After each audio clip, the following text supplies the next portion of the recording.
Halo semuanya, terima kasih sudah klik video ini dan selamat datang kembali di channel Movie Story. Di video kali ini, saya akan membahas tentang alur drama Korea yang berjudul Solomon's Treasury tahun 2016. Drama ini bercerita tentang kasus kematian misterius di sebuah SMA. Polisi sudah menyimpulkan kejadian ini sebagai kasus bunuh diri. Akan tetapi, semua berubah saat seorang siswa mengaku melihat si pembunuh. Tak lama setelah mengaku, siswa tersebut mengalami kecelakaan. Sekolah menjadi gempar dan media menuntut penjelasan. Pihak berwenang tetap menetapkan kejadian itu sebagai kasus bunuh diri. Namun, para siswa yang tak puas memutuskan untuk melakukan persidangan sendiri di hadapan seluruh sekolah untuk mencari tahu kebenaran atas kematian teman mereka. Bagaimana cerita lengkapnya? Langsung saja kita ke pembahasannya. Scene dibuka dengan menampilkan ruang kelas di mana para siswa sedang belajar. Kejadian ini diambil 2 bulan sebelum kasus terjadi. Siswa ini bernama Lee So-woo. So-woo inilah korban yang nanti menjadi pusat perhatian di sepanjang cerita. Sementara ini adalah Go So-yeon, siswi berprestasi yang juga merupakan teman sekelas So-woo. Saat jam istirahat sekolah, So-yeon yang sedang berdiri di tangga terkejut mendengar suara kaca pecah. Ternyata suara itu berasal dari ruang lab di mana So-woo sedang berkelahi dengan seorang siswa. Keributan itu tentu saja memancing rasa ingin tahu siswa-siswi lainnya dan seketika lokasi dikerubungi oleh massa. Selain So-yeon, ada teman sekelas lainnya yang bernama Bae Jun-young dan Lee Juri menyaksikan kejadian itu. Saat makin terpojok, So-woo sempat menatap So-yeon yang berada di luar lab dengan tatapan seperti memohon pertolongan. Namun, So-yeon hanya memandang So-woo tanpa bisa berbuat apapun. Tak lama, guru datang dan berusaha menghentikan keributan itu.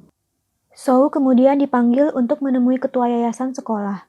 Bukannya menyelidiki terlebih dahulu seperti apa kejadian yang sebenarnya, ketua yayasan yang bernama Han Kyung-moon ini langsung menyimpulkan kalau So lah yang bersalah. Alasannya, karena siswa yang berkelahi dengannya tadi adalah Choi Woo-hyuk yang merupakan anak dari ketua komite pencegahan kekerasan di sekolah mereka. Dan atas kejadian ini, tentu saja ayah Woo-hyuk akan meminta agar So-woo diberi hukuman paling berat. Karena itu, ketua yayasan meminta So-woo untuk menyudahi perkara ini dan menerima tawarannya. Dari pembicaraan mereka, diketahui sebelum ini So-woo terlibat dalam kejadian lain yang mengakibatkan sekolah menawarkan So-woo untuk dipindah ke sekolah lain. So-woo dilarang untuk mengungkit kembali masalah itu. Masih belum diketahui kejadian apa yang dimaksud, namun So-woo menolak tawaran pindah sekolah itu. Sebelum So-woo meninggalkan ruangan, ketua yayasan sempat menyebut nama seseorang, yaitu Ji-hoon. Ia bertanya apakah Ji-hoon juga terlibat dengan kejadian itu, akan tetapi So-woo pergi tanpa menjawabnya. Sementara itu di keesokan harinya, dari obrolan teman sekelas So-woo, diketahui tiap orang yang bermasalah dengan Woo-hyuk hidupnya tidak akan tenang. Meskipun diketahui Woo-hyuk lah yang dikenal sebagai preman sekolah, siapapun yang menentangnya justru yang akan bermasalah meskipun benar. Karena itu juga, saat wali kelas bertanya siapa saja yang menyaksikan kejadian di lab kemarin, satu kelas termasuk So-yeon sepakat diam. Tidak ada satupun yang bersedia menjadi saksi untuk membela So-woo di sidang komite kekerasan sekolah. Ternyata, So-woo melihat ketika So-yeon mengatakan bahwa ia tak menyaksikan kejadian kemarin. Dengan kecewa, So-woo pergi setelah berkata kalau So-yeon sama saja dengan yang lain. Kejadian di lab menyebar dengan cepat di sosial media sekolah. 3 hari kemudian, sidang komite dilaksanakan. Di sidang ini terlihat jelas keberpihakan yang berat sebelah. Meskipun yang berkelahi 2 siswa, tetapi komite hanya memanggil So-woo. So-woo mengabaikan pemanggilan sidang. Diiringi tatapan penasaran teman-temannya, So-woo datang ke kelas untuk mengambil barang-barangnya kemudian pergi begitu saja. Sebelum meninggalkan sekolah, So-woo menoleh untuk terakhir kali. Ia memberi jari tengah kepada semua orang yang melihat kepergiannya. 2 minggu kemudian, di tanggal 26 Desember, Bae Jun-young sedang memarkirkan sepedanya ketika ia melihat seorang laki-laki sedang berdiri di sekitar gedung sekolah. Tak lama laki-laki itu pergi dan Jun-young meneruskan perjalanannya. Saat melewati semak-semak, Jun-young melihat sebuah tangan yang tertutup oleh tumpukan salju. Untuk memastikan apa itu sebenarnya, Jun-young menggali sedikit salju yang menutupi objek itu dan terkejut saat mengetahui ternyata itu adalah mayat So-woo. Jun-young menjadi saksi pertama. Kemudian tak lama So-yeon yang baru datang dan ikut melihat kejadian itu menjadi saksi kedua. Polisi dan ambulans dipanggil, sekolah gempar dan telepon tak berhenti berdering. Akibat kejadian ini, seorang petugas keamanan sekolah sampai harus dipecat karena dianggap tidak becus menjaga keamanan sekolah. Kemudian, rapat sekolah digelar untuk mencari pemecahan masalah. Guru yang pernah menjadi wali kelas, Sou, dipanggil untuk memberi pernyataan. Guru itu berkata, meskipun nilai-nilainya bagus, Sou tinggal di lingkungan keluarga level 5 dan telah menunjukkan tanda-tanda depresi. Karena polisi menduga ini adalah kasus bunuh diri, pihak sekolah akhirnya memutuskan untuk menyingkirkan semua dokumen tidak resmi mengenai Sou dan memberikan kompensasi duka sebesar 30 juta won kepada keluarga Sou. Di sisi lain, Soyeon dan Junyoung dipanggil untuk dimintai keterangan oleh detektif Oh dan ayah Soyeon. Junyoung memberikan kesaksian sesuai dengan apa yang dilihatnya pagi itu. Saat ditanya mengenai apakah ada hal ganjil yang terjadi, Soyeon sudah akan mengatakan sesuatu namun mengurungkannya kembali. Detektif Oh mengeluh karena pihak sekolah terburu-buru ingin menutup kasus, padahal mereka belum menemukan motif dan kronologi yang jelas. Sou diketahui sebagai anak pintar namun pendiam. Ia tidak pernah bermasalah apalagi sampai dipanggil BK sampai 2 minggu lalu karena kasusnya dengan Woo Hyuk. Soyeon dan Junyoung kembali ke kelas. Dan di sana, wali kelas mereka sedang memberi pengarahan tentang tragedi ini. Setelah mendengar ucapan wali kelas, penghuni kelas itu baru menyadari bahwa mereka baru saja kehilangan teman mereka. Ketika sedang menunggu ibunya yang ternyata salah satu guru di sekolah, Soyeon melihat Junyoung berdiri di tempat Sou terjatuh. Soyeon menghampiri Junyoung, kemudian Junyoung bertanya tentang kemana orang-orang yang sudah meninggal akan pergi. Junyoung bilang kalau Sou terlihat damai dan nyaman dalam kematiannya. Soyeon seketika terkejut dan terlihat khawatir setelah Junyoung mengatakan itu. Sepertinya Soyeon mengetahui kondisi keluarga Junyoung. Malam harinya, Soyeon merenungi tragedi yang terjadi hari ini. Terlihat ternyata Soyeon sudah membuat surat keterangan saksi untuk membantu Sou. Penyesalan tampak di wajahnya karena Soyeon tidak sempat menyerahkan surat itu. Di laman media sosial sekolah, beragam reaksi ramai membicarakan tentang tragedi ini. Ada yang sedih, ada yang tidak peduli, bahkan ada yang mengira kalau ini adalah kasus pembunuhan. Diperlihatkan juga laki-laki yang pagi tadi dilihat oleh Junyoung ikut memantau aktivitas di media sosial sekolah mereka. Sementara itu di tempat lain, Juri bertemu dengan temannya yang bernama Chorong. Juri mengungkapkan sesuatu yang mengejutkan kepada Chorong. Juri berkata kalau ini bukanlah kasus bunuh diri, karena ia melihat pembunuhnya. Beralih ke kantor polisi sekolah menelepon detektif Oh untuk mengabarkan info yang sedang ramai di medsos sekolah, yaitu bahwa Woo Hyuk adalah pembunuh Sou. Dari rekannya, detektif Oh mengetahui kalau Woo Hyuk adalah anak orang kaya yang suka mencari masalah dan tak tersentuh oleh hukum. Ia kemudian menemui Woo Hyuk yang kebetulan baru saja ditangkap karena berkendara ugal-ugalan. Saat ditanya mengenai kasus ini, Woo Hyuk terlihat santai dan cenderung meremehkan detektif Oh. Apalagi setelah ayahnya datang dan marah-marah di kantor polisi. Ayah Woo Hyuk mengancam akan membuat keributan dan membuat detektif Oh dipecat apabila terus mengganggu Woo Hyuk. Karena ayah Woo Hyuk datang bersama ketua lembaga hukum yayasan sekolah, detektif Oh mempertanyakan apakah wajar bila sekolah sampai harus bertindak sejauh ini hanya untuk memberi peringatan kepada polisi agar tidak menyentuh salah seorang siswanya. Han Kyung-moon berkata kalau tindakan detektif Oh menahan Woo Hyuk yang masih di bawah umur adalah ilegal. Han Kyung-moon mengancam secara halus akibat penahanan ilegal ini, Woo Hyuk menderita tekanan mental dan detektif Oh bisa didakwa atas pelanggaran hukum ini. Esok harinya, karena kasus sudah ditutup, semua guru diinstruksikan untuk mengembalikan situasi menjadi normal.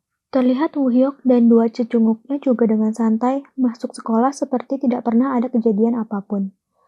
Ketika sedang membahas rumor yang sedang ramai, Soyeon bersama dengan Yoo-jin dan So-hee ditegur oleh anggaplah guru BK. Guru itu menyuruh Soyeon untuk belajar alih-alih memikirkan kasus yang sudah selesai. Saat sedang membeli obat untuk ibunya, apoteker memberitahu Junyoung kalau dilihat dari dosis obat yang makin banyak, sepertinya kondisi ibu Junyoung makin parah. Junyoung tinggal bersama ayah dan ibunya.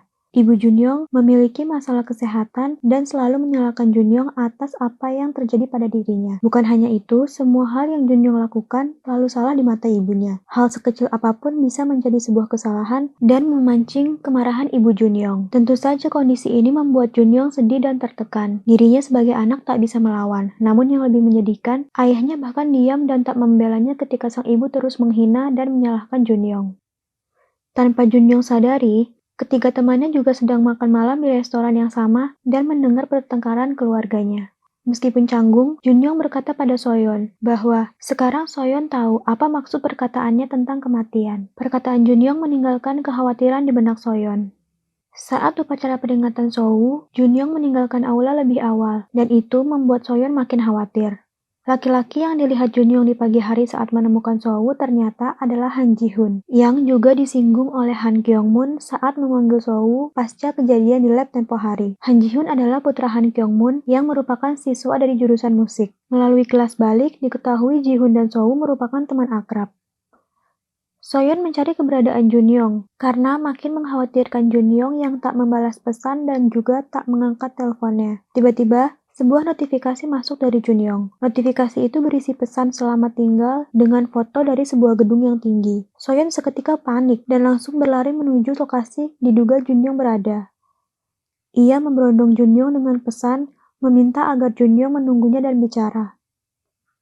Sementara itu, Junyoung sudah berdiri di atas sebuah gedung. Tapi sepertinya ia mengurungkan niatnya, karena ketika Soyeon tiba, Junyoung sedang dalam posisi duduk meringkuk di bawah. Soyeon memarahi Junyoung bagaimana bisa Junyoung melakukan ini padanya. Padahal Junyoung tahu seberapa menakutkannya menemukan teman sendiri meninggal, apalagi karena menghabisi diri sendiri.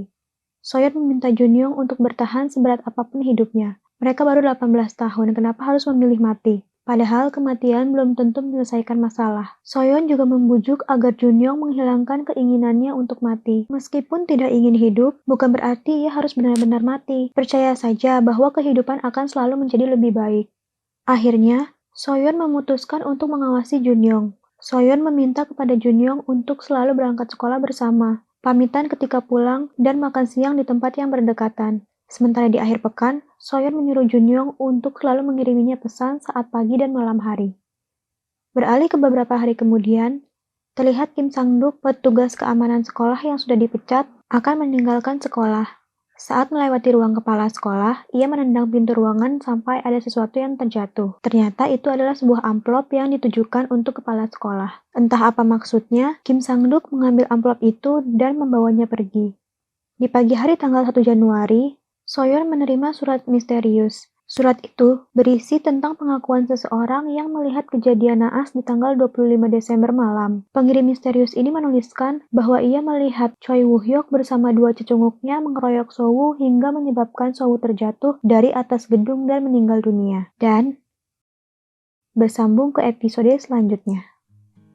Nah, bagaimana alur cerita dari episode 1 drama Solomon's Plagiary ini? Berawal dari kegemparan yang terjadi di sekolah setelah ditemukannya jasad seorang siswa bernama Isowu. Medsos sekolah pun ramai dengan beragam spekulasi tentang peristiwa ini. Meskipun polisi sudah menutup kasus sebagai kasus bunuh diri, para siswa memiliki pendapat lain. Hal ini dikarenakan beberapa waktu sebelumnya, Sowu diketahui berkelahi dengan murid lain yang bernama Choi Woo-hyuk yang menyebabkan Sowu dikeluarkan secara tak adil dari sekolah. Kemudian di hari pertama tahun baru, Soyeon mendapatkan surat kaleng yang berisi dakwaan untuk Woo-hyuk. Pengirim misterius itu mengaku melihat kejadian saat Sowu dikeroyok oleh Woo-hyuk dan dua temannya hingga akhirnya menemui Aijal. Terima kasih sudah menonton, dan kalau kalian suka dengan konten video ini, jangan lupa klik like, share, dan subscribe, dan sampai jumpa di video selanjutnya. Bye!